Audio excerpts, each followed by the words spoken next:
Dude, Fender literally just killed their brand in one day. YouTube.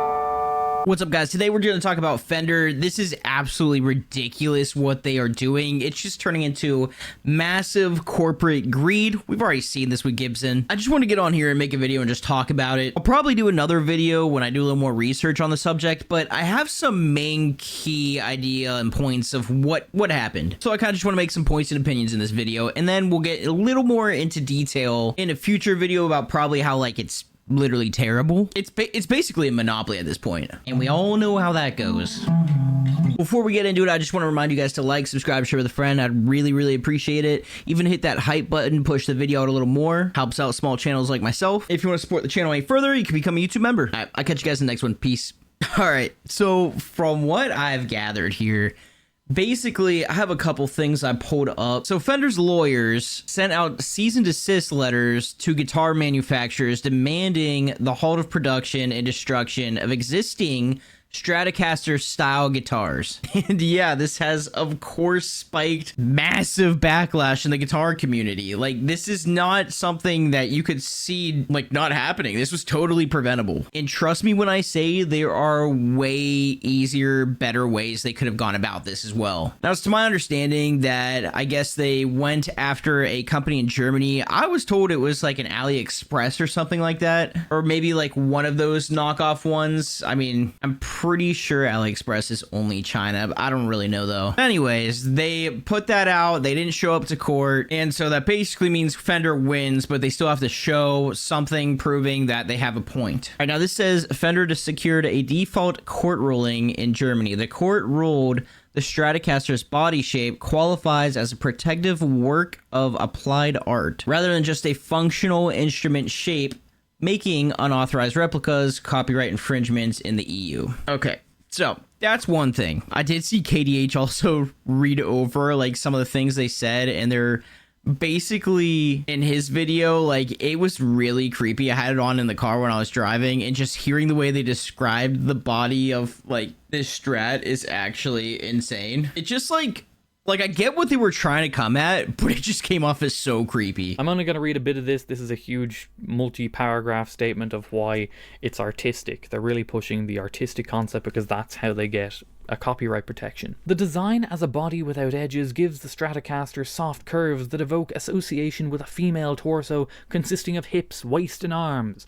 At the same time, the left side is stretched so that the S lines of the two sides are not parallel. Also, if we're talking about like curves to a body and stuff like that, I don't know, man. I kind of think a Les Paul wins that all day for this one. Giggity, giggity, giggity. I mean, this isn't even a Fender, but it's an ESP, so like better than Fender. This was their Vintage Plus series, so like it's relict and it was made to compete with the custom shops. And this is the best Stratocaster I've ever played. Now, had this gone through and Fender be a monopoly beforehand, before what, 2007 this was made, I wouldn't even be holding this guitar right now. And like I said, best Strat I've ever played. I'd have to just deal with the luck of like a quality controlled Fender. I've worked at a guitar store. I kind of know how some of those Fenders go. There's some good ones, but there's also a lot of bad ones. So I guess since they won that lawsuit though, now Fender is going after multiple other guitar brands. I also heard it's not only just guitar brands, but they're going after companies selling those guitars as well. I mean, they are just burning every bridge they possibly can. It makes no sense. I was also told that this is a new CEO of Fender, and I mean, obviously it's their choice. But in an era where it's like today, where social media and just like the community of people who love guitar are all for helping musicians and everything, and we actually have a voice against these companies, and this was just not the right move. I mean, this guy just has to be dumb as fuck. I don't know. Now, if I'm reading this right, I guess they're also telling they have to destroy all of the guitars that they already have, which is a huge problem. Like, that is the biggest waste ever. There's an opportunity here to just give them free to schools. As a father of 3, I'd love to see that, because I know my kids right now, they have ukuleles in their schools that were donated. Another thing that would be cool too is you could literally just give them away to less fortunate kids. Like, that would be amazing, because like, after all, isn't the point to just grow music and guitar? Oh wait, no, it's Fender. It's all about money now. All because of this, they are basically the modern day Gibson. And then on top of that, they're also saying that they need to pay of the attorneys for even sending out the letters for this. And I'm pretty sure they also want money from them making those guitars in general. Like I said, I haven't done any research yet. This is just stuff I've kind of gathered. I mean, dude, even at this point, Tim Pierce was even calling them out. And I haven't really seen a negative Tim Pierce video. That's just how strongly he feels on the subject. I never make videos like this. In fact, I've never made a video like this. $250,000, destroy all your inventory. I have no words, but I'll have some words because I feel very strongly about this. So I've done a lot of videos with Fender, never, endorsed, but because I love the gear, I love some of it, I love the company. And like I say, I have friends who work there. So I did a really good video about the Tone Master Pro, got hundreds of thousands of views. This guitar, same thing. This guitar that they built me at the factory, same thing. This is a great guitar, by the way. But in general, Fender builds okay guitars. I have 6 Stratocasters in this room that are all better quality than Fender Stratocasters are as a general rule. This one is pretty good. It's a 70th anniversary, compound radius neck. It plays great. It sounds really good. They make pretty good guitars, but the people I know who make guitars better than this as a general rule. And Fender, if you made better guitars, you wouldn't have to do things like this. And now I can finally say, every 6 months, there's a new Vintera 2 or Roadworn, or I have no idea what an actual Stratocaster is anymore because you keep reselling the same thing and trying to pump up sales with a new iteration.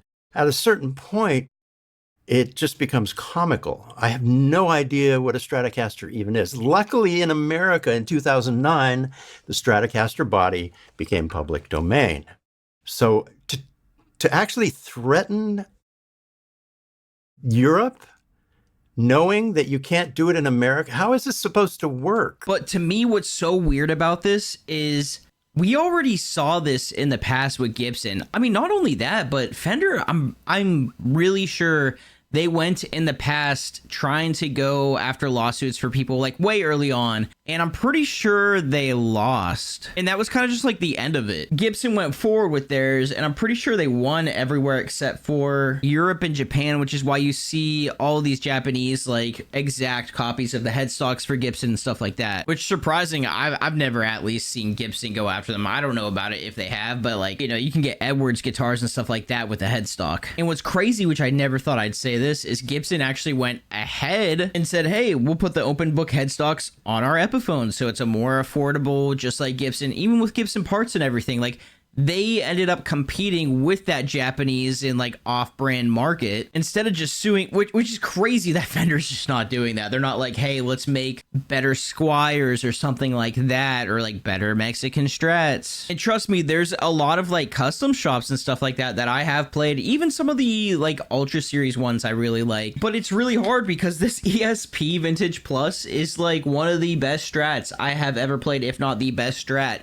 So when I play a Fender, I don't actually like them as much as this, so I can't justify buying a Strat. This probably goes the same way for people that play any other off-brand Strats. It could be a Sur, it could be an Ibanez, which really sucks because when I worked at a guitar store, I actually had a lot of people coming in for a Fender, and I'd show them an Ibanez AZ series guitar, and they most of the time would end up leaving with that guitar instead because it just was made better. The Japan ones are great. This is actually Japan. But even the Indonesia ones, like those ones they would leave with over a Fender USA. I mean, if that doesn't speak volumes, I don't know what else does. Even the reason John Mayer left Fender is because he had these like innovative ideas to make a more modern Strat, and they basically just said, hey, like, no. So he talked to Paul Reed Smith and he's like, yeah, we can make that for you. Which, by the way, I would love to see them go after PRS, and they should if they're going after all the Strat-style bodies, right? I mean, Paul literally said that they studied old Strat pickups and the sound they make to make their pickups too. So if anything, it's like the body shape's obviously a little different, but the shape and the sound and everything combined is obviously something towards that. Even the top where the PRS headstock is, how it goes out, like it cuts a little sooner here and then longer here. Theirs is actually angled the same too. I don't think a lot of people catch that in their guitars, or specifically their Silver Sky. But I would love to see them go go after him, man. I think he would just eat that up. I still think one of the most insane things to this, like for me at least, is seeing like Fender's trying to become a monopoly. I mean, this is like the most standard guitar shape there is. Like when people think of an electric guitar, they more than likely think of a Stratocaster, like specifically the body shape. And we all know Gibson basically tried to be a monopoly over everything. They went through their whole thing with the whole play authentic. About originality and what it means to play authentic. That went so terribly bad that the people that even loved their Gibson Les Pauls were just literally taping the headstock in their videos so that nobody could show that they were playing a Gibson. To one, prove a point, or two, I mean, at one point, people were just embarrassed to buy a Gibson. Like, if they liked the guitar, they genuinely were embarrassed to say that they were happy they got a new guitar. It was definitely a weird time. I'm just shocked. I don't see how they think this could ever go through and just be okay. That's like kind of the thing that Fender was like almost known for in a way too, is like people would say, oh, well, Gibson's been around as long as them and they're going after all these people. You don't see Fender doing that. And over the years too, Fender has been a little bit more innovative on certain things, you know, like they got the Ultra series thing. I would like to point out though, the fact that this ESP did this in 2007. Like you can already see it has the divot here and the cutaway. Like it's hard because it's black. It literally has all that. Like this guitar was made in 2007 and it has everything already that they're doing now. It's almost like Fender's just trying to catch up to my 2007 Strat, which you would think would be embarrassing. I don't know, man. I think I need to do a little more research and then I want to make a stronger video on this subject.